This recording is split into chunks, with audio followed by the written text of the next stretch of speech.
여러분, 양파 좋은 거 다들 아시죠? 그런데 양파를 그냥 드시면 속에 들어있는 좋은 성분의 겨우 5에서 10%만 쓰고 나머지는 몸 밖으로 빠져나갑니다. 금덩이를 손에 쥐고 흘려보내는 것과 같죠. 그런데 부엌 천장에 있는 식초 딱 한 숟갈만 더해주면 이야기가 완전히 달라집니다. 그럼 왜 그냥 먹으면 손해일까요? 양파에는 퀘르세틴이라는 강력한 항산화 성분이 들어있습니다. 혈관을 보호하고 나쁜 콜레스테롤은 낮추고 혈당까지 잡아주는 귀한 성분이에요. 근데 이 퀘르세틴이 양파의 세포벽 안에 꽁꽁 갇혀 있습니다. 튼튼한 금고 안에 보물을 넣어둔 것과 같아서 아무리 씹어 먹어도 대부분이 흡수 전에 빠져나가 버리는 거죠. 여기에 식초가 들어가면 상황이 달라집니다. 식초의 아세트산이 이 단단한 세포벽을 부드럽게 녹여주거든요. 이 금고문이 열리면서 퀘르세틴이 쏟아져 나오고 식초의 산성 환경이 이 성분을 위산에서도 보호해줘서 장까지 무사하게 도달하게 됩니다. 같은 양파라도 식초와 함께 드시느냐 안 드시냐에 따라 우리 몸이 얻는 혜택이 하늘과 땅 차이인 셈입니다. 그런데 이게 왜 중요할까요? 50대 중년이 넘어가면 혈관이 소리 없이 막히기 시작합니다. 혈관 벽에 끈적한 기름때가 달라붙어 있어서 피가 시원하게 돌지 못하게 되거든요. 이게 진행되면 손발이 차가워지고 아침에 온몸이 무겁고 손마디가 뻣뻣해서 주먹 하나 쥐는 것도 힘들어집니다. 혹시 요즘에 계단을 오르내릴 때 다리가 무겁거나 밤에 다리에 쥐가 나서 깨신 적이 있으신가요? 이런 증상들이 바로 혈관이 보내는 경고 신호입니다. 나이 탓이라고 단순하게 넘기시면 5년 뒤가 정말 걱정이 됩니다. 자, 통계청 자료에 보면 65세 이상 어르신의 가장 큰 사망 원인이 암이 아니라 심장병이나 뇌졸중 같은 심뇌혈관 질환입니다. 혈관은 우리 몸의 도로와 같아서 이 길이 막히면 아무리 좋은 음식을 드시고 비싼 영양제를 챙겨도 소용이 없어요. 오히려 노폐물만 쌓여서 몸을 더 망치게 되죠. 더 안타까운 건 양파가 좋다는 걸 아시고 꾸준히 드시는 분들도 방법이 틀리면 말짱 도루묵입니다. 생으로 드시면 위장만 자극하고 좋은 성분 흡수가 안 되고 너무 오래 끓이면 유황 성분이 다 날아가 버립니다. 오늘 알려드리는 방법이 중요한 이유가 바로 이것인데요. 양파 속에 있는 퀘르세틴은 혈관벽에 지방과 콜레스테롤이 쌓이는 걸 막아주는 방패 역할을 해요. 여기서 식초에 아세트산이 함유하면 콜레스테롤이 새로 만들어지는 것 자체를 억제합니다. 방패로 막으면서 적군의 보급로까지 끊어버리는 셈이죠. 또한 양파에는 천연 인슐린이라 불리는 유아프로필 성분이 있어서 높은 혈당만 골라서 낮춰줍니다. 정상 혈당을 건드리지 않고 높을 때만 작용하는 똑똑한 기능이에요. 식초의 아세트산도 탄수화물의 당분 흡수를 느리게 만들어주니까 이 둘이 합쳐지면 식후 혈당 스파이크를 효과적으로 막을 수 있습니다. 질병관리청에서도 당뇨 환자분들에게 소금 대신 식초 사용을 권장하고 있을 정도예요. 그래서 드시면 뭐가 달라지냐면요. 처음 2주 정도는 소화가 편해지는 걸 먼저 느끼십니다. 식초가 위액 분비를 도와주고 양파의 식이섬유가 장 운동을 활발하게 해주기 때문인데요. 속이 가벼워지고 화장실도 수월해집니다. 한 달쯤 지나면 손끝, 발끝에 온기가 싹 돌기 시작하고 3개월을 넘기면 건강검진 수치에 눈에 보이는 차이가 나타납니다. 혈압이 안정되고 염증 수치가 떨어지면서 아침이 한결 가뿐해져요. 미국에 있는 사우스 캐롤라이나 의과대학에서 50세 이상 여성을 대상으로 연구한 결과 양파를 꾸준히 드신 분들은 골밀도가 훨씬 좋았고 골반 골절 위험이 20% 이상이 낮았습니다. 식초 쪽도 놀라운 결과가 있어요. 2009년 일본 임상시험에서 매일 식초 15에서 30ml를 마신 분들의 체중이 12주 만에 0.9에서 1.8kg나 줄었고 식초의 구연산이 칼슘과 만나면 흡수율이 무려 4.4배나 높아진다는 실험 결과도 있었습니다. 뼈 건강이 걱정이신 어르신들에게 정말 놓치면 안 되는 조합인 거죠. 그럼 어떻게 드셔야 할까요? 가장 간단하면서도 강력한 방법, 특급 레시피, 양파 식초 절임부터 알려드리겠습니다. 양파를 얇게 써세요. 딱 15에서 20분만 공기에 노출시켜 주시고요. 양파 속 효소가 공기와 반응하면서 유익한 성분이 극대화가 됩니다. 그 다음 유리병에 양파를 꾹꾹 눌러 담고 천연 발효 식초를 부어주시면 됩니다. 마트에서 흔히 파는 주정 식초가 아니라 라벨에 천연 발효라고 적힌 양조 식초를 쓰셔야 합니다. 기호에 따라서 통후추 한 줌과 양배추도 양파와 동일량을 넣어 두셔도 좋고요.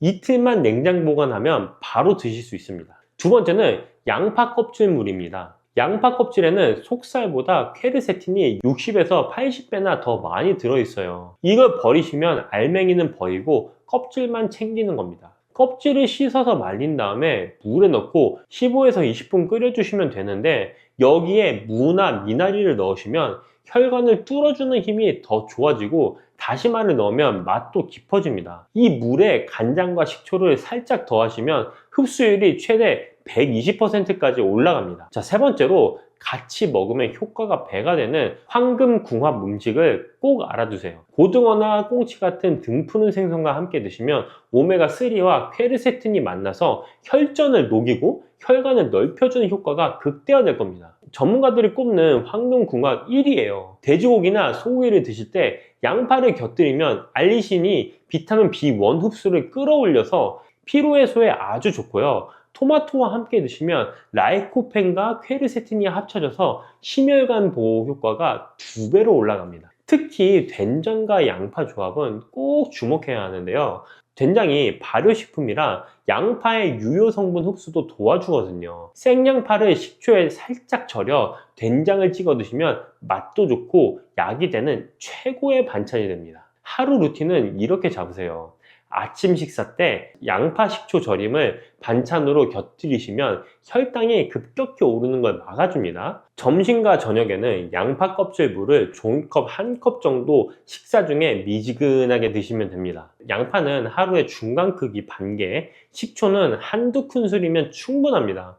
아무리 좋은 것도 잘못 드시면 독이 될 수 있으니까 이 세 가지만 꼭 기억하세요. 첫 번째는 양파든 식초든 절대 공복에 드시면 안 됩니다.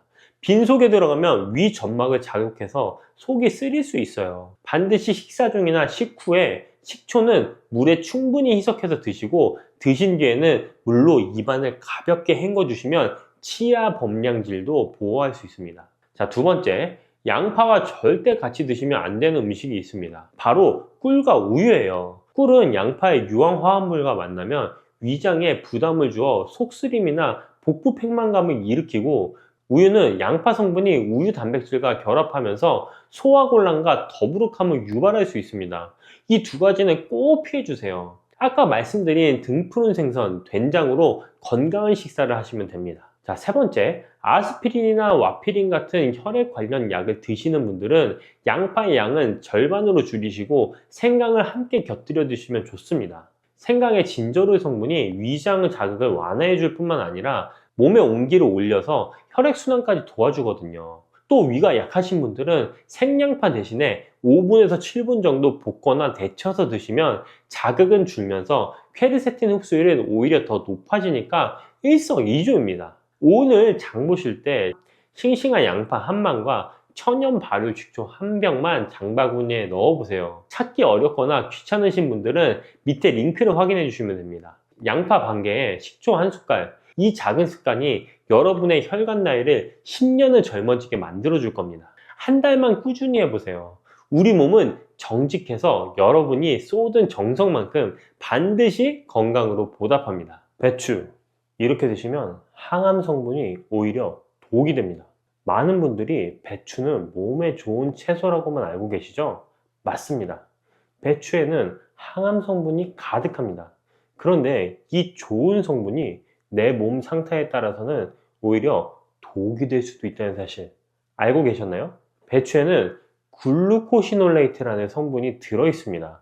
쉽게 말하면 암세포가 자라나는 걸 막아주고 아주 고마운 성분인데요. 이게 우리 몸 속에 들어가면 이소티시오네이트라는 물질로 바뀌면서 암세포의 성장을 억제하고 전이까지 막아줍니다. 그런데 바로 이 성분이 특정 질환을 가진 분들에게는 정반대의 작용을 하거든요. 게다가 먹는 방법을 잘못 선택하면 농약 문제까지 겹칩니다. 어르신분들 배추 정말 자주 드시는데요. 김치로, 국으로, 쌈으로 거의 매끼 식탁에 올라오는 채소예요. 근데 많이들 이 부분을 잘못 알고 계십니다. 배추는 무조건 몸에 좋다고만 생각하시고 어떻게 먹느냐는 크게 신경을 안 쓴다는 겁니다. 요즘 부쩍 기운이 없으시거나 아침에 몸이 무겁고 찌뿌둥하신 분들, 배추를 잘 드시면 큰 도움이 되지만 잘못 드시면 오히려 상태가 나빠질 수 있습니다. 배추가 독이 되는 첫 번째는 바로 생으로 드실 때입니다. 입맛 없으실 때 쌈배추에 밥 올려서 드시는 분들 많으시죠? 근데 생배추에는 잔류 농약 걱정이 있습니다. 살충제인 다이아지논과 살균제인 프로시미돈이 검출되는 경우가 있는데 이 성분들은 심하면 암을 유발하거나 뇌 건강까지 영향을 줄 수 있습니다. 농촌진흥청 연구에 따르면 흐르는 물에 한 번 씻는 것보다 물을 받아놓고 2번, 3번 헹구시는 게 잔류 농약 제거 효과가 최대 2배까지 높다고 합니다. 두 번째, 갑상선이 약하신 분들입니다. 글루코시놀레이트가 분해되면서 고이트로젠이라는 물질로 바뀌는데 이게 갑상선 호르몬을 만드는데 필요한 요오드의 흡수를 방해합니다. 갑상선이 이미 약하신 분들에게는 증상을 악화시킬 수 있어요. 추위를 잘 타시고 피부가 건조하면서 손발이 잘 붓는 분들은 특히 주의가 필요합니다. 자, 세 번째, 와파린이나 아스피린 같은 혈액 응고 억제제를 드시는 분들도 조심하셔야 됩니다. 배추에 풍부한 비타민 K는 혈액을 응고시키는 역할을 하는데 혈액을 묽게 만드는 약과 정반대로 작용하거든요. 약의 효능을 크게 떨어뜨릴 수 있으니 지금 드시는 약 성분을 꼭 확인해 보셔야 합니다. 그래서 배추의 성분을 좀 더 자세히 들여다보면요, 배추는 양배추, 브로콜리, 케일과 함께 대표적인 십자화과 채소입니다. 영국 프랜시스 크릭 연구소에 따르면 우리 장의 표면은 4에서 5일마다 새로 재생되는데 이 과정이 통제가 안 되면 염증이 쌓이고 심하면 암으로 발전할 수 있다고 합니다. 이때 배추를 씹으면 나오는 인돌3 카비놀이라는 물질이 장내 면역세포를 활성시켜서 이 재생 과정을 안정적으로 지켜줍니다. 배추의 푸른 겉잎에는 베타카로틴이 풍부한데 이 성분이 몸속에서 비타민 A로 전환되면서 기관지와 폐를 튼튼하게 해줍니다. 반면 안쪽 하얀 속대는 시니그린이라는 성분이 모여 있어서 대장 내 염증을 제거하고 대장암 예방까지 핵심적인 역할도 하고 있죠. 겉잎부터 속대까지 버릴 부분이 하나도 없습니다. 게다가 배추 속에 있는 비타민 C는 열에 강해서 국을 끓이거나 김치를 담가도 잘 파괴되지 않습니다. 배추를 익혀서 꾸준히 드시면 가장 먼저 장이 편해집니다. 식이섬유가 장 활동을 도와주면서 아침마다 속이 가볍고 화장실도 수월해지시거든요. 거기에 칼슘과 비타민 K가 함께 작용하면서 뼈를 강화하고 골다공증 위험도 줄여줍니다. 비타민 K가 없으면 칼슘을 아무리 드셔도 뼈에 안 붙는데 배추는 이 두 가지가 같이 들어있으니 뼈를 위한 맞춤 채소인 셈이에요. 혈액순환도 촉진되면서 피로를 유발하는 젖산 분비가 억제됩니다. 만성 피로에 시달리시는 분들에게도 큰 도움이 됩니다. 국제학술지 란셋에서 실린 논문에 따르면 한국의 대장암 발병률이 조사 대상 42개국 중에 세계 1위를 기록했습니다. 가공육 소비 증가에 음주와 운동 부족까지 겹치면서 대장 건강에 빨간불이 켜진 건데요. 이런 상황에서 평소 식단에 배추 같은 십자화 채소를 더해주는 것만으로도 장내 염증을 줄이고 암 예방에 도움이 된다는 게 여러 연구로 확인되고 있습니다. 어떻게 드셔야 할까요? 가장 중요한 원칙, 배추는 되도록 익혀서 드시는 겁니다. 농약 문제도 갑상선을 자극하는 고이트로젠 성분도 열을 가하면 상당 부분 줄어듭니다. 특히 추천드리는 게 배추전인데요. 만들기 간단하면서 배추에 부족한 단백질까지 채워주는 아주 좋은 방법입니다. 레시피 바로 알려드릴게요. 알배추 하나를 준비하셔서 잎을 한 장씩 떼어주세요. 프라이팬보다 작은 사이즈로 골라주시는 게 좋고요. 건새우를 2줌 믹서기에 곱게 갈아주신 다음에 트레이에 부침가루 3스푼, 후추 1티스푼, 건새우가루 2스푼, 물 7스푼을 넣고 섞어주시면 됩니다. 건새우가 들어가면서 단백질이 채워지고 감칠맛이 살아납니다. 이 반죽물에 배추잎을 앞뒤로 묻혀서 기름을 두른 팬에 노릇하게 구워주시면 영양 만점 고단백 배추전이 완성되는 겁니다. 이제 배추와 최고의 궁합 3가지를 알려드릴게요. 첫 번째는 두부입니다. 배추에 비타민과 항암 성분이 가득하지만 두부는 식물성 단백질 덩어리인데 비타민이 부족하니까 서로 빈자리를 완벽하게 채워주는 궁합이에요. 배춧국에 두부를 넣으시거나 볶음김치에 두부를 곁들이시면 아주 훌륭합니다. 자, 두 번째는 무입니다. 배추 속대에 풍부한 시니그린 성분이 가득 들어있어서 함께 드시면 항암 효과가 배로 올라갑니다. 무는 맵고 따뜻한 성질이고 배추는 달고 서늘한 성질이라서 서로를 중화시켜 주고요. 무의 숙취 해소 효과와 배추의 간 보호 효과가 합쳐져서 간 건강까지 챙기실 수 있습니다. 자, 세 번째는 돼지고기입니다. 김장날에는 수육 보쌈이 빠지지 않는데 다 이유가 있습니다. 돼지고기에는 소고기의 10배에 달하는 비타민 B1이 들어있어서 피로 회복에 탁월합니다. 배추와 함께 드시면 흡수율이 극대화되게 됩니다. 배추의 항산화 성분이 돼지고기 속 콜레스테롤과 포화지방을 몸 밖으로 배출해 주니까 맛도 건강도 잡는 최고의 조합이죠. 다만 한 가지 조심할 게 있어요. 갑상선이 약하신 분들은 배추를 익혀 드시되 미역이나 김, 다시마 같은 해조류를 함께 드시면 좋습니다. 해조류에 풍부한 요오드가 고이트로젠이 방해하는 부분을 보충해 주거든요. 배추 된장국에 미역을 한 줌 넣어서 끓이시면 걱정 없이 배추의 좋은 성분만 챙기실 수 있습니다. 와파린이나 아스피린 드시는 분들은 배추를 아예 끊으실 필요가 없이 매일 비슷한 양을 일정하게 유지하시는 게 핵심입니다. 그리고 김치찌개처럼 나트륨이 높은 요리 대신에 배춧국이나 배추전처럼 담백한 요리로 드시면 신장에 부담 없이 영양을 챙기실 수 있습니다. 봄동 배추보다 6배, 양배추보다 70배. 이 숫자가 뭔지 아시나요? 지금부터 말씀드리는 이 채소, 제철을 놓치시면 1년을 통째로 기다리셔야 합니다. 혈관 청소부터 암 예방, 노화 방지까지 어르신들이 꼭 아셔야 할 비밀이 이 안에 있습니다. 그 주인공은 바로 봄동입니다. 봄동이라고 하면 그냥 작은 배추 아닌가 생각하시는 분들이 많으실 텐데요. 일반 배추와는 전혀 다릅니다. 겨울 추위를 온몸으로 버티면서 잎이 안으로 말리지 못하고 땅바닥에 납작 엎드려 자라는데 이 과정에서 영양소가 입속에 꽉꽉 눌러 담기게 돼요. 봄동 100g에 들어있는 베타카로틴이 926 마이크로그램입니다. 배추가 145 마이크로그램이니까 6배가 넘어가고 양배추 13 마이크로그램과 비교하면 70배가 넘죠. 비타민C도 23mg 이상이라 일반 배추보다 훨씬 풍부합니다. 건강 챙긴다고 영양제 드시는 분들 많으시죠?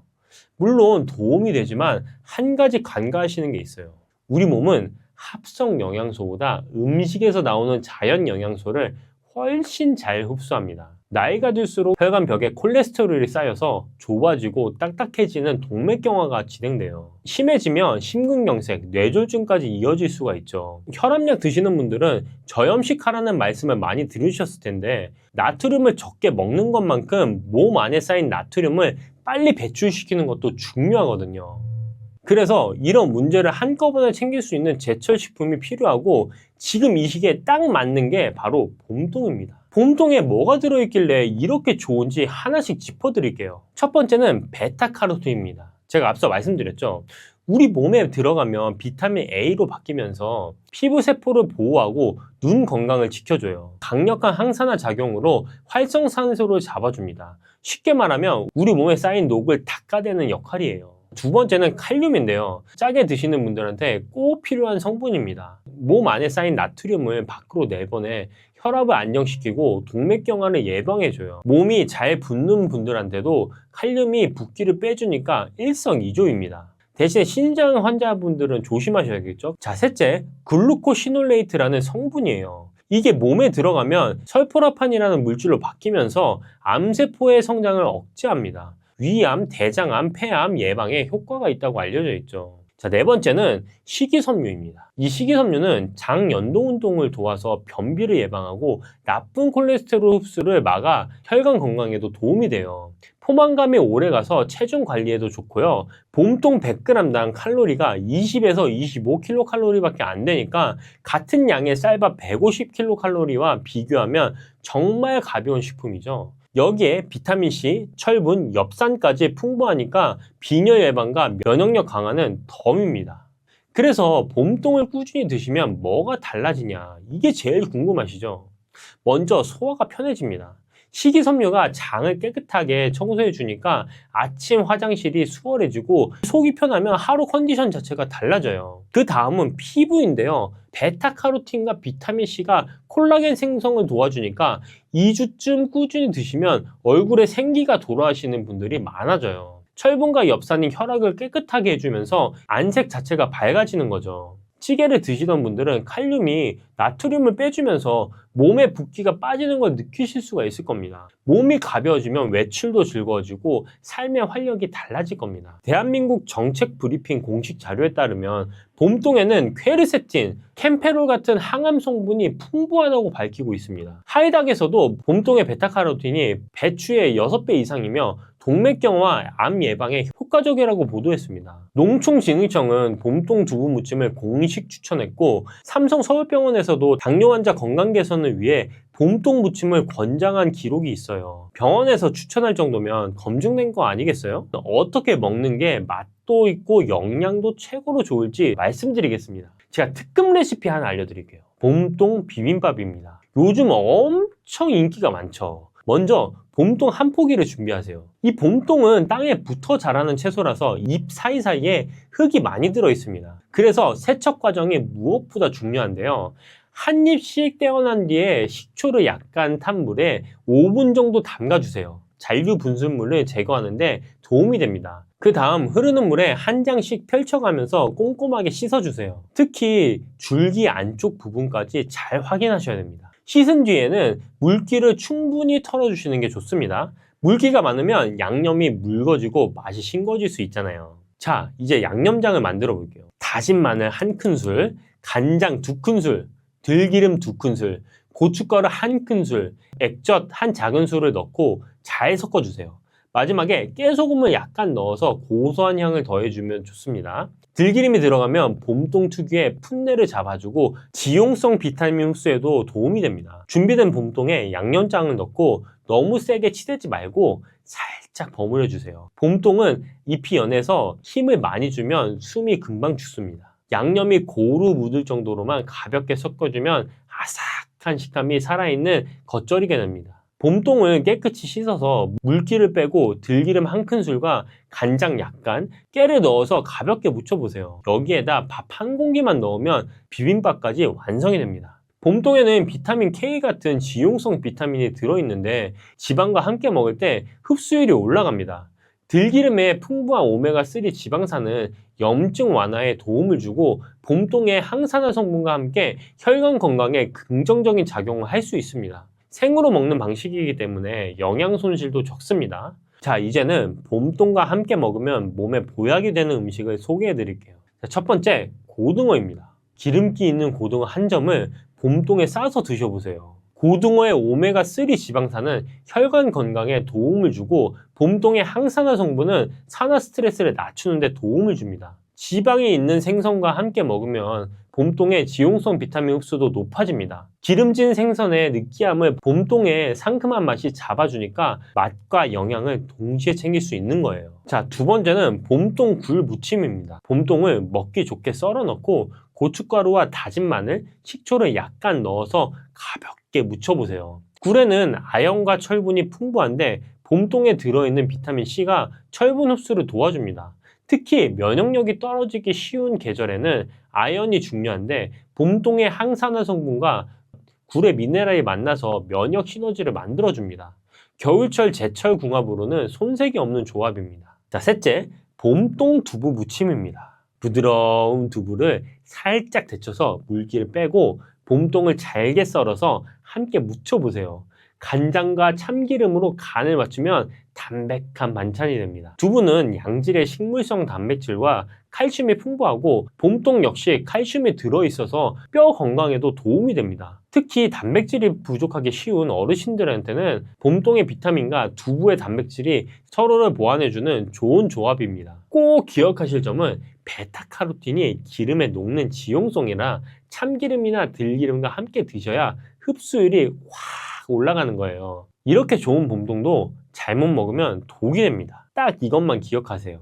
첫 번째는 갑상선 질환이 있으신 분들은 봄동에 들어있는 고이트로겐 성분이 호르몬 생성을 방해할 수 있는데요. 이건 열에 약한 성분이라 끓는 물에 3분에서 5분만 데치시면 대부분 빠져나갑니다. 생으로 드시지 마시고 꼭 익혀 드시면 좋은 영양소만 취할 수 있습니다. 자, 두 번째는 칼슘이 많은 음식과 조합은 조금 주의하셔야 됩니다. 예를 들면 멸치볶음이나 치즈, 우유 같은 칼슘이 풍부한 음식과 봄동을 함께 드시는 경우가 있죠. 문제는 봄동이 자화가 채소이기 때문에 소량의 옥살산을 포함하고 있다는 점입니다. 이 옥살산은 칼슘과 결합하면 몸에 잘 흡수되지 않는 형태로 바뀔 수가 있어요. 특히 뼈 건강을 위해 칼슘을 보충하려는 목적이라면 생봄동과 칼슘 식품을 대량으로 함께 드시는 건 효율이 떨어질 수 있습니다. 그래서 멸치나 우유, 치즈와 함께 드실 때는 봄동을 살짝 데쳐서 옥살산은 줄인 뒤에 드시는 게 좋습니다. 봄동의 제철은 2월에서 3월인데요. 전남 진도 봄동이 전국적으로 유행합니다. 이 시기를 놓치시면 1년을 기다리셔야 돼요. 오늘 장 보실 때 봄동 한 포기를 꼭 담아보세요. 그리고 진도 봄동은 이 밑에 링크로 저희가 달아놨습니다. 봄이 어르신들한테 보내는 첫 번째 선물, 놓치면 정말 아깝습니다. 여러분, 혹시 요즘 아침에 일어나실 때 머리가 무겁거나 어지러우신 적 있으세요? 아니면 밥 먹고 나서 괜히 나른하고 기운이 없으신 적은 없으세요? 나이 탓이겠거니 하고 그냥 넘기시는 분들 많으시죠? 저도 그랬습니다. 그런데 말이에요, 이런 증상들이 사실은 우리 몸이 보내는 작은 신호일 수 있다는 거 알고 계신가요? 오늘 제가 여러분께 소개해드릴 음식이 있습니다. 시장 가시면 늘 보이고 냉장고에도 한두 개쯤 굴러다니는 그 음식, 빨갛고 동글동글한 게 참 예쁘기도 하죠. 네, 바로 토마토입니다. 에이, 토마토가 뭐 대단하다고 이렇게 생각하실 수도 있어요. 그런데 2023년 스페인 바르셀로나 대학에서 발표한 연구 결과를 보면 깜짝 놀라실 겁니다. 매일 토마토 1개, 그러니까 110g 정도만 드셔도 고혈압 위험이 무려 36%나 줄어든다는 결과가 나왔거든요. 이 연구는 유럽 심장병 예방 학회지에 실린 검증된 연구입니다. 고혈압 위험이 3분의 1 이상 줄어든다니 토마토 1개가 이렇게 대단한 일을 해낼 줄 누가 알았겠어요. 오늘은 이 빨간 보물 토마토에 대해서 제대로 한번 파헤쳐 보려고 합니다. 먼저 혈압 걱정되시는 분들, 혈당 관리하시는 분들께 토마토가 어떻게 도움이 되는지 알려드릴게요. 그리고 토마토와 함께 드시면 효과가 2배, 3배로 좋아지는 음식도 있습니다. 양파랑 같이 드시면 혈압이 평균 8에서 10 정도 더 떨어진다는 연구 결과도 있거든요. 하지만요, 여기서 중요한 게 있습니다. 토마토가 아무리 좋아도 이걸 드시면 안 되는 분들이 계세요. 특히 신장, 그러니까 콩팥이 안 좋으신 분들은 조심하셔야 합니다. 어떻게 하면 안전하게 드실 수 있는지도 오늘 꼭 짚어드릴게요. 좋은 것만 알려드리면 반쪽짜리 정보잖아요. 주의해야 할 것까지 다 알아야 진짜 도움이 되는 거니까요. 그럼 지금부터 차근차근 이야기 나눠보겠습니다. 자, 그럼 먼저 우리 몸 이야기부터 해볼까요? 나이가 되면 가장 먼저 걱정되는 게 뭐예요? 혈압, 혈당, 그리고 혈관 건강이죠. 예전엔 밥 먹고 나서 그렇게 나른하지 않았는데 요즘은 식사 후에 유독 피곤하고 졸리신 분들 계시죠? 아침에 일어날 때 머리가 묵직하고 가끔 어지러우신 분들도 계시고요. 혈압이 높으신 분들은 특히 아침이 힘드시다고 하세요. 밤새 누워 계시다가 일어나시면 갑자기 피가 확 돌면서 머리가 띵하니까요. 그래서 아침에 일어나실 때 천천히 일어나시라고 하는 거예요. 당뇨 있으신 분들은 또 다른 고민이 있으시죠. 뭘 먹어도 혈당이 오를까봐 걱정이시잖아요. 과일도 달다고 못 드시고 밥도 조금만 드시고 먹는 즐거움이 줄어드니까 삶의 질도 떨어지는 것 같고요. 그냥 나이 탓이려니 하고 넘기시는 분들이 참 많으세요. 원래 나이 들면 다 그런 거지 하시면서요. 그런데 이게 쌓이고 쌓이면 어떻게 될까요? 고혈압이 오래되면 혈관이 딱딱해지고 그러다 보면 뇌졸중이나 심근경색 같은 무서운 병으로 이어질 수 있습니다. 왜 이런 문제들이 생기는 걸까요? 우리 몸은 나이가 들면서 여러 가지가 변합니다.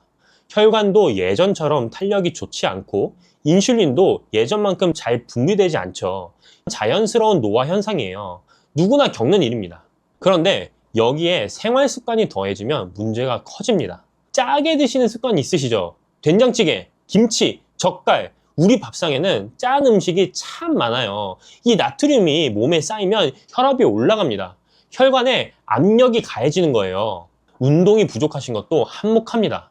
젊었을 때야 일하느라 바빠서 자연스럽게 몸을 움직였는데 지금은 그렇지 않으시잖아요. 앉아 계시는 시간이 길어지고 혈액순환이 잘 안 되고 그러다 보면 혈관 건강도 나빠지는 거죠. 당뇨가 있으신 분들은 인슐린 저항성이라는 게 생깁니다. 인슐린이 분비되는데 우리 몸이 이걸 제대로 활용을 못하는 거예요. 그래서 혈당이 잘 안 떨어지는 거고요. 이런 복합적인 원인들이 하나 둘씩 쌓이면서 우리 몸에 부담을 주는 겁니다. 하루아침에 생긴 문제가 아니라 오랜 시간 조금씩 쌓여온 거예요. 그래서 해결책도 거창할 필요가 없습니다. 매일 조금씩 꾸준히 좋은 걸 드시면 됩니다. 그리고 그 좋은 것 중 하나가 바로 오늘의 주인공 토마토입니다. 자, 이제 본격적으로 토마토가 왜 좋은지 말씀드릴게요. 첫 번째, 혈압 관리에 정말 탁월합니다. 아까 말씀드린 스페인 바르셀로나 대학 연구 기억하시죠? 하루에 토마토 110g, 큰 토마토 한 개도 안 되는 양을 드신 분들이 고혈압 위험이 36%나 줄었다고 했잖아요. 이게 어떻게 가능한 걸까요? 토마토에는 칼륨이 풍부합니다. 100g당 약 230mg 정도 들어있어요. 이 칼륨이 우리 몸에서 나트륨을 밖으로 내보내주는 역할을 합니다. 짜게 드신 게 걱정이 되셨던 분들, 토마토가 그 짠 성분을 배출해 주는 거예요. 그래서 미국 심장협회에서도 고혈압 예방식품으로 토마토를 권장하고 있습니다. 그리고 토마토 하면 빼놓을 수 없는 게 있죠. 바로 라이코펜이라는 성분입니다. 토마토가 빨간 이유가 바로 이 라이코펜 때문이에요. 이 성분이 혈관을 확장시켜주고 혈액이 잘 흐르게 도와줍니다. 혈관 벽에 찌꺼기가 쌓이는 것도 막아주고요. 핀란드에서 진행된 연구에서는 혈중 라이코펜 수치가 높은 사람들이 뇌졸중 위험이 55%나 낮았다는 결과도 있습니다. 절반 이상 줄어든 거예요. 토마토 하나가 이렇게 대단한 일을 해내는 겁니다. 두 번째는 당뇨 있으신 분들도 안심하고 드실 수 있습니다. 당뇨 있으신 분들이 과일 드실 때 제일 걱정하시는 게 뭐예요? 혈당이 확 오르면 어쩌나는 거죠. 그런데 토마토는 혈당 지수가 15에서 30 정도밖에 안 됩니다. 55 이하인 저혈당 지수 식품이라고 하는데 토마토는 그보다 훨씬 낮은 거예요. 혈당 부하 지수라는 것도 있는데요. 이건 실제로 먹었을 때 혈당에 얼마나 영향을 주는지 나타내는 수치입니다. 토마토의 혈당 부하 지수는 1.1입니다. 사과가 6이고 수박이 5.6인 것에 비하면 정말 낮은 수치죠. 대한당뇨병학회에서도 당뇨 환자분들께 큰 토마토 1개, 방울토마토면 15개에서 20개 정도를 권장하고 있습니다. 세 번째, 치매 예방에도 도움이 됩니다. 미국 시카고에 있는 러시 대학에서 진행한 연구가 있어요. 토마토와 양파를 주기적으로 드신 분들이 그렇지 않은 분들보다 인지 능력이 더 오래 유지됐다는 결과가 나왔습니다. 라이코펜이 뇌세포 손상을 억제하고 신경염증을 줄여주기 때문이에요. 나이 들면서 깜빡깜빡 하는 게 늘어나시죠? 토마토를 꾸준히 드시면 그런 걱정을 조금은 덜 수 있습니다. 자, 그럼 토마토를 어떻게 드시면 가장 좋을까요? 실제로 생활에서 바로 적용할 수 있는 방법들을 알려드릴게요. 첫 번째, 익혀서 드시면 라이코펜 흡수가 훨씬 잘 됩니다. 토마토를 생으로 드시는 것도 좋지만 올리브유와 함께 익혀서 드시면 라이코펜 흡수율이 크게 높아집니다. 라이코펜이 기름에 잘 녹는 성질이 있거든요. 토마토를 쌓아서 올리브유 두르고 살짝 볶아 드시면 됩니다. 계란 프라이 하실 때 토마토도 같이 볶아 드시면 아침 식사로 딱이에요. 두 번째, 양파와 함께 드시면 혈압 관리에 더 좋습니다. 유럽 영양학회 연구에 따르면 토마토와 양파를 함께 드신 분들은 수축기 혈압이 평균 8에서 10 정도 더 떨어졌다고 합니다. 양파에 있는 케르세틴이라는 성분이 혈관을 확장시켜주고 토마토의 라이코펜과 시너지를 내는 거예요. 토마토 양파 볶음, 토마토 양파 샐러드, 토마토 양파 스프 이렇게 드셔도 좋습니다. 자, 세 번째, 샐러드로 드실 때는 양상추나 오이와 함께 드세요. 당뇨 있으신 분들은 특히 이 조합을 추천드립니다. 양상추와 오이가 혈당 조절 효과를 높여주거든요. 신선한 채소들과 함께 드시면 포만감도 있고 건강에도 좋습니다. 네 번째, 하루 섭취량을 지켜주세요. 아무리 좋은 것도 지나치면 탈이 납니다. 하루에 큰 토마토 1개에서 2개, 방울토마토면 15개에서 20개 정도가 적당합니다. 일주일에 2번에서 3번 정도 꾸준히 드시면 좋고요. 다섯 번째, 아침 식사에 따뜻하게 드시면 장도 편해집니다. 차가운 토마토보다는 따뜻하게 조리해서 드시면 속이 편합니다. 토마토 스프, 토마토 달걀볶음 같은 요리로 아침 식사를 시작해보세요. 장이 편해지면 하루가 가볍습니다. 자, 여기까지 토마토의 좋은 점을 말씀드렸는데요. 이제 중요한 주의사항을 말씀드려야겠습니다. 이 부분 꼭 기억해 두셔야 돼요. 첫 번째, 신장이 안 좋으신 분들은 조심하셔야 합니다. 토마토에는 칼륨이 많이 들어있다고 했잖아요. 건강한 분들에게는 나트륨을 배출해주는 고마운 성분이지만 신장 기능이 떨어지신 분들에게는 문제가 될 수 있습니다. 왜냐하면 신장이 칼륨을 밖으로 내보내는 역할을 하거든요. 신장이 안 좋으시면 이 기능이 떨어져서 칼륨이 몸에 쌓입니다.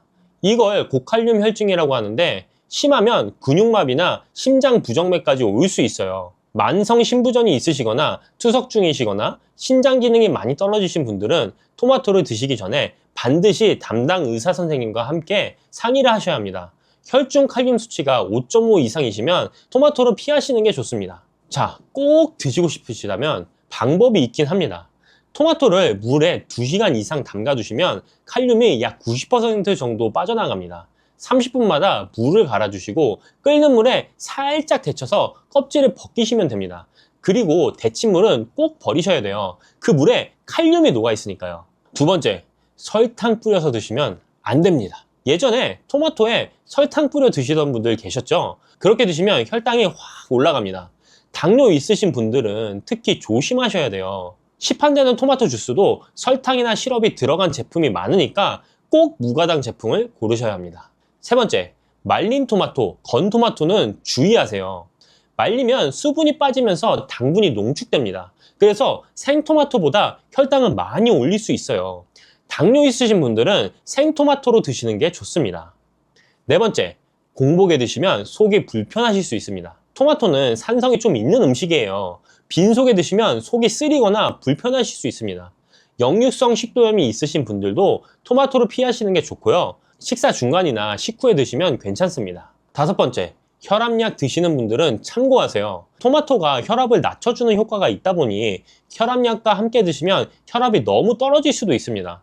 물론 토마토 한두 개로 그렇게까지 되진 않겠지만 혹시 어지러우시거나 기운이 없으시면 담당 의사 선생님께 말씀하시는 게 좋습니다. 토마토는 혈압 관리에 정말 좋은 음식입니다.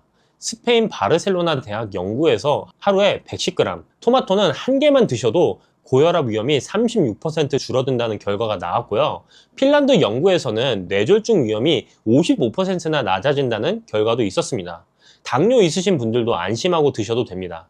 혈당 지수가 15에서 30으로 매우 낮고 혈당 부하 지수도 1.1밖에 안 되거든요. 대한당뇨병 학회에서도 권장하는 식품입니다. 드실 때는 올리브유와 함께 익혀서 드시면 라이코펜 흡수가 잘 되고 양파와 함께 드시면 혈압 관리에 더 효과적입니다. 다만 신장이 안 좋으신 분들은 주의하셔야 합니다.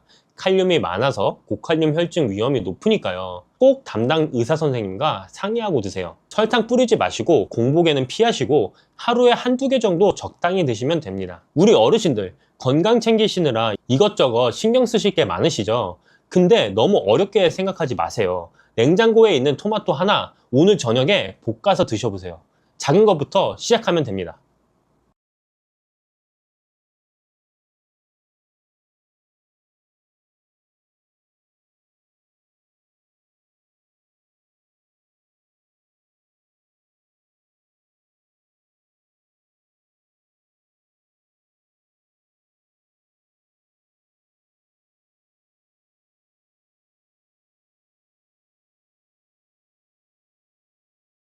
이 세 가지를 한꺼번에 잡아줄 수 있는 음식이 뭐냐? 바로 오늘 말씀드린 계란입니다. 그것도 아침에 2알이면 충분합니다. 많이들 이 부분을 잘못 알고 계세요. 아까 말씀드렸듯이 콜레스테롤 걱정 때문에 계란을 피하시는 분들이 정말 많거든요. 특히 어르신들 사이에서는 노른자는 빼고 먹어야 한다는 이야기가 상식처럼 퍼져 있어요. 그래서 일주일에 한두 개만 조심조심 드시거나 아예 안 드시는 분들도 계시거든요. 이렇게 계란을 피하시면 어떤 일이 벌어지냐면요, 가장 싸고 가장 쉽게 섭취할 수 있는 양질의 단백질을 놓치게 되는 겁니다. 아침에 계란 2알이면 됩니다. 아침에 계란 2알이면 치매, 고혈압 싹 물러갑니다. 오히려 낮춰줍니다. 우리 혈관에는 두 종류의 콜레스테롤이 있습니다. 혈관 벽에 쌓여서 혈관을 좁게 만드는 나쁜 콜레스테롤 LDL이라고 하죠. 그리고 이 나쁜 놈들을 분해해서 간으로 보내버리는 좋은 콜레스테롤 HDL이 있어요. 계란 노른자의 레시피는 바로 이 HDL, 좋은 콜레스테롤의 수치를 높여주는 역할을 합니다. 동시에 LDL, 나쁜 콜레스테롤은 분해해서 줄여주고요.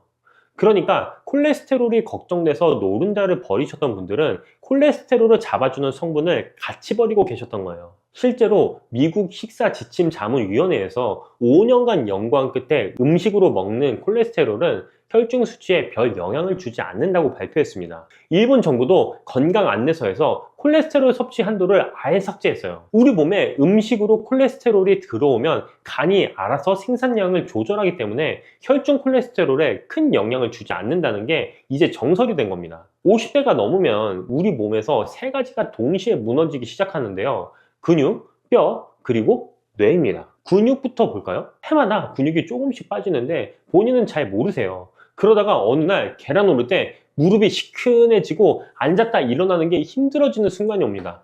근육을 지키려면 양질의 단백질을 꾸준히 드셔야 하는데 고기는 가격이 만만치 않죠. 닭가슴살도, 한우도 매일 드시기엔 부담이 아주 큽니다. 뼈도 마찬가지예요. 특히 여성분들은 폐경 이후에 골밀도가 급격히 떨어지거든요. 뼈에 칼슘을 붙이려면 비타민 D가 꼭 있어야 하는데 우리나라 국민 중에 비타민 D를 적정량 섭취하는 비율이 고작 5.8%밖에 안 됩니다.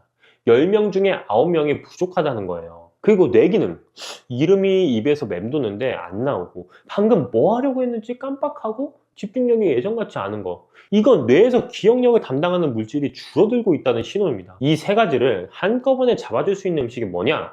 바로 오늘 말씀드린 계란입니다. 그것도 아침에 2알이면 충분합니다. 근데 많이들 이 부분을 잘못 알고 계세요. 아까 말씀드렸듯이 콜레스테롤 걱정 때문에 계란을 피하시는 분들이 정말 많거든요.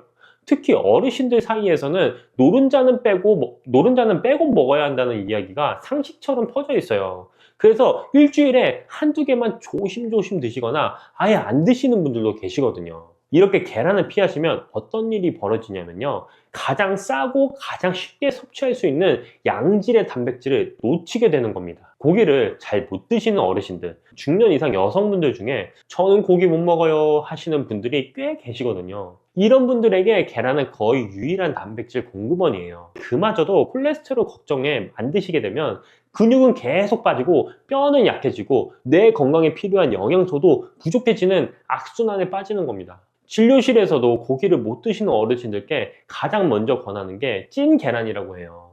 실제로 고기는 안 드셔도 찐 계란은 잘 드시는 분들이 많거든요. 그렇게 계란으로 단백질을 채우면서 근육도 지키고 건강도 챙기시는 분들을 많이 봤다고 합니다. 계란 하나에 80칼로리, 단백질 7g입니다. 이 가격에 이 영향을 줄 수 있는 음식이 또 있을까요?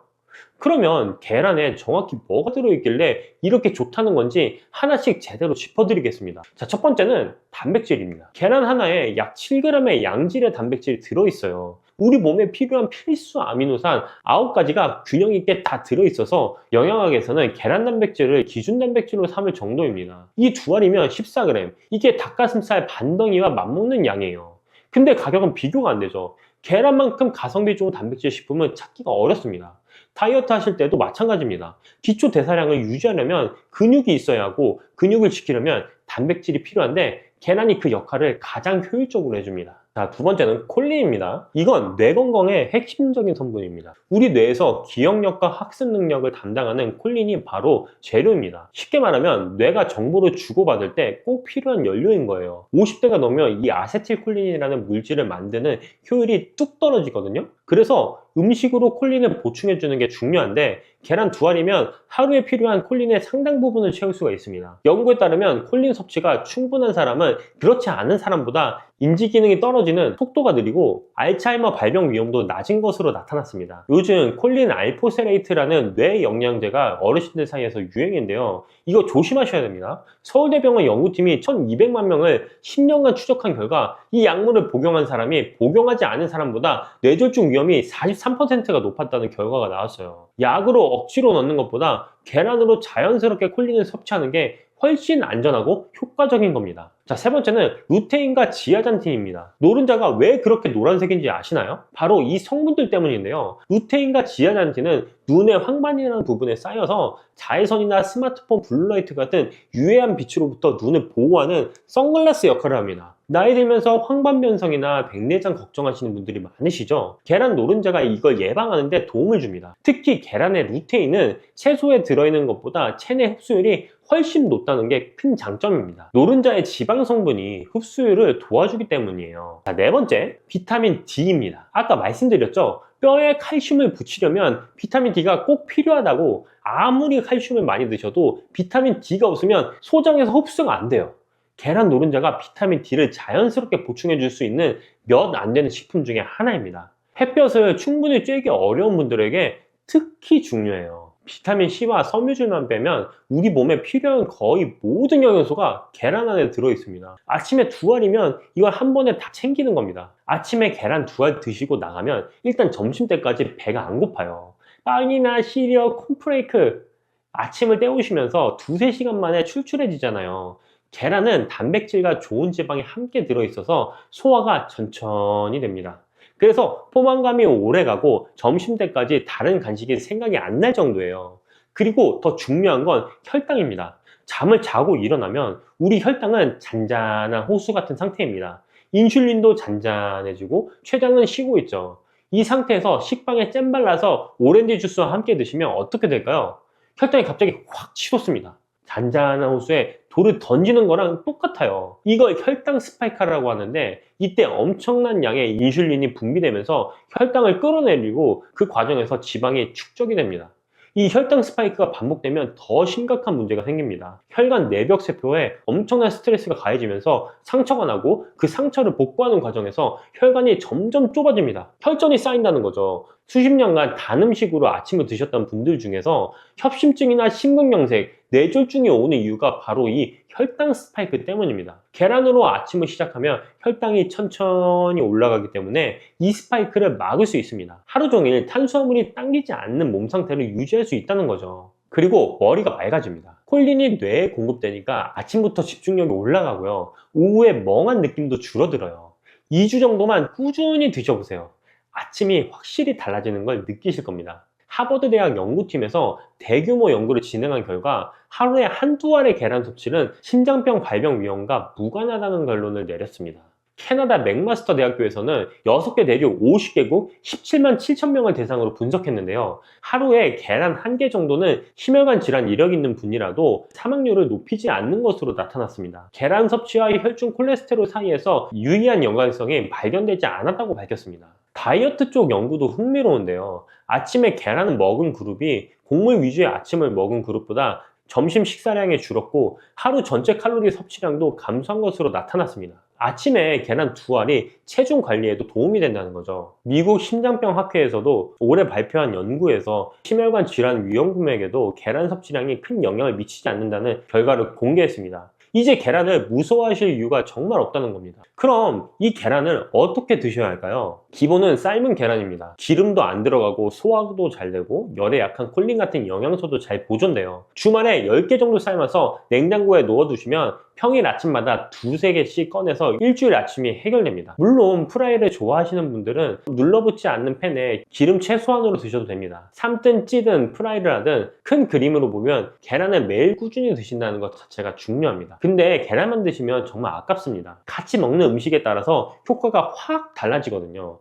오늘 꿀조합 3가지를 알려드리겠습니다. 계란과 함께 먹었을 때 보약이 되는 음식 첫 번째는 토마토입니다. 토마토에는 라이코펜이라는 강력한 항암 성분이 들어있는데요. 이 라이코펜이 열을 가하면 흡수율이 5배까지 올라갑니다.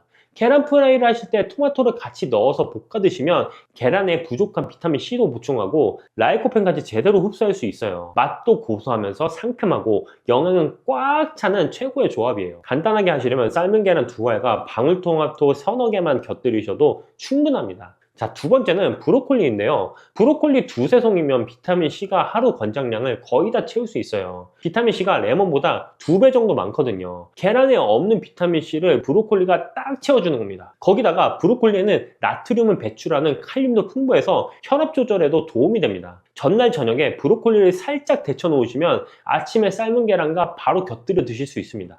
자, 세 번째는 두부나 낫또 같은 식물성 단백질인데요. 동물성 단백질인 계란과 식물성 단백질인 두부를 함께 드시면 아미노산 균형이 훨씬 좋아집니다. 특히 두부에는 이소폴라본이라는 성분이 있어서 폐경 이후에 여성 건강에도 도움이 됩니다. 여기서 하나 더 중요한 사실이 있는데요. 계란과 야채를 같이 드시면 야채에 들어있는 카로티노이드라는 항산화 성분의 체내 흡수율이 무려 5배 이상 높아집니다. 카로티노이드는 빨간색, 노란색, 주황색 과일이나 채소에 많이 들어있는데 지용성이라서 기름기가 있어야 흡수가 잘 되거든요.